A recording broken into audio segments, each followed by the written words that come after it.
dalka Masar iyaga dalka Masar isaga shacabka reer Masar waa shacab iyagu mar walba u taagan dimuqraadiyadda raba iyaga nafadooda in dawlad madani ah u taliso dawladii ay soo doorteen oo madaxweynaha ka ahaa Maxamed Mursi waxa afgambiyay ninkan generaalka ah la yiraahdo Abdul Fattah Sisi iyagu waxay dadka reer Liibiya la rabaaneen dawlad madani ah ama dawladoodaas ay hadda ay haystaan inay sii jirto oo ay sii xoogeysto tallaabooyinka Turkiga oo qaadayna way ku taageersan yihiin shacabka Masar 90%. laakiin nidaamka ka taliya Masar ayaa doonaya in uu gobolka ku fidiyo nidaam dictatoriya si ay isugu heshadaan maadaama uu gobolka waqooyiga Afrika isaga kaliya dictatoriyad wax la yiraahdo ay ka jirto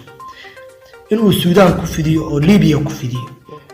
ilaa Tunis ku fidiyo ilaa Algeria ku fidiyo ayuu Sisi rabaa dantiisu waa intaas Sisi